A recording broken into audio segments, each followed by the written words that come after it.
നമസ്കാരം. മലയാളി വാർത്തയിലേക്ക് സ്വാഗതം.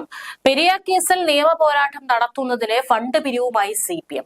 സ്പെഷ്യൽ ഫണ്ട് എന്ന പേരിലാണ് പണപ്പിരിവ്. പാർട്ടി അംഗങ്ങൾ 500 രൂപ വീതവും ജോലിയുള്ളവർ ഒരു ദിവസത്തെ ശമ്പളവും നൽകണമെന്നാണ് കാസർഗോഡ് ജില്ലാ കമ്മിറ്റിയുടെ നിർദ്ദേശം.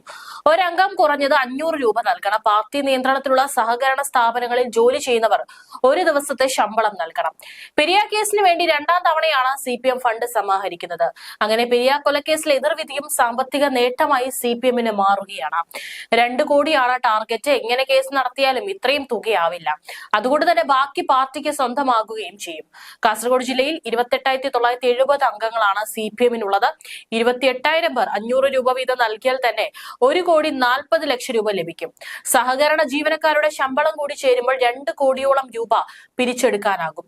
ഓരോ ബ്രാഞ്ചിനും കോട്ട നിശ്ചയിച്ചാണ് പിരിവ്. ഈ മാസം 20-നകം പണം നൽകാനാണ് ഏരിയ കമ്മിറ്റികൾക്ക് ജില്ലാ കമ്മിറ്റി നൽകിയ നിർദ്ദേശം. പെരിയാർ കേസിന് 2021 നവംബർ ഡിസംബറിൽ വലിയ തോതിൽ പണം പിരിച്ചിരുന്നു. ജില്ലാ കമ്മിറ്റി ഓഫീസിന്റെ അന്തിമ ജോലികൾക്കെന്ന് പറഞ്ഞാണ് അന്ന് പിരിച്ചത്. അന്ന് പാർട്ടി അംഗങ്ങളിൽ നിന്ന് മാത്രമായിരുന്നു പിരിവ്. പെരിയാർ കല്യോട്ടെ യൂത്ത് കോൺഗ്രസ് പ്രവർത്തകരായ ശരത് ലാൽ, കൃപേഷ് എന്നിവരെ കൊലപ്പെടുത്തിയ കേസിൽ 10 പ്രതികളെ CBI കോടതി ജീവപര്യന്തം തടവിനും 2ാം പ്രതി സജി C ജോർജിനെ പോലീസ് കസ്റ്റഡിയിൽ നിന്നും ബലമായി മോചിപ്പിച്ചതിന് മുൻ MLA KV കുഞ്ഞിരാമൻ, ജില്ലാ കമ്മിറ്റി അംഗം K Manikandan, Uduma area committee അംഗം KV ഭാസ്കരൻ, പാക്കം മുൻ ലോക്കൽ സെക്രട്ടറി രാഘവൻ വെളുത്തോളി എന്നിവരെ 5 വർഷം തടവിനും 10,000 രൂപ വീതം പിഴ അടയ്ക്കാനുമാണ് ശിക്ഷിച്ചത്. ശിക്ഷ ഹൈക്കോടതി മരവിപ്പിച്ചിരുന്നു. ഇതോടെ 5 വർഷം ശിക്ഷ ലഭിച്ചു. 4 നേതാക്കൾക്ക് ജാമ്യം ലഭിച്ചു. മറ്റു പ്രതികളും അപ്പീൽ നൽകും. എല്ലാ ചിലവും CPM വഹിക്കുകയും ചെയ്യും.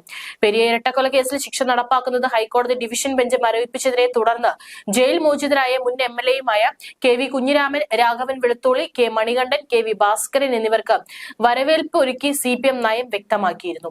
CPM കണ്ണൂർ ജില്ലാ സെക്രട്ടറി MV ജയരാജൻ, കാസർഗോഡ് ജില്ലാ സെക്രട്ടറി MV ബാലകൃഷ്ണൻ, സംസ്ഥാന സമിതി അംഗങ്ങളായ P Jayarajan, Satheesh Chandran, M Rajagopalan MLA തുടങ്ങിയവർ കാത്തു നിൽക്കുന്നുണ്ടായിരുന്നു. രക്തഹാരം അണിയിച്ചാണ് വരവേറ്റത്. CPM-നെതിരെ കെട്ടിപ്പൊക്കിയ നുണക്കോട്ടയാണ് ഹൈക്കോടതി ഡിവിഷൻ ബെഞ്ച് ഉത്തരവോടെ പൊളിഞ്ഞതെന്ന് KV കുഞ്ഞിരാമൻ പറഞ്ഞിരുന്നു. പ്രതി ചേർക്കുമ്പോഴും അർഹിക്കാത്ത ശിക്ഷ നൽകിയപ്പോഴും പ്രതികരിക്കാതിരുന്നത് നീതിന്യായ വ്യവസ്ഥയിൽ വിശ്വാസമുള്ളതുകൊണ്ടാണ്. നേതാക്കളെ ജയിലിലാക്കാൻ CBI കള്ളക്കഥ ചമച്ചെന്നും അക്കാര്യം കോടതിയെ ബോധ്യപ്പെടുത്താൻ കഴിഞ്ഞതുകൊണ്ടാണ് 4ാം ദിനം പുറത്തിറങ്ങാൻ പറ്റിയതെന്നും MV ജയരാജനും പറഞ്ഞിരുന്നു. ഭരണ നേതൃത്വത്തിന്റെ കൂട്ടിലിട്ട തത്ത എന്ന വിശേഷണം CBI-ക്ക് ചേരുമെന്ന് ഒരിക്കൽ കൂടി തെളിയിക്കുന്നതാണ് ഡിവിഷൻ ബെഞ്ചിന്റെ വിധിയെന്ന P ജയരാജനും വിമർശിച്ചിരുന്നു.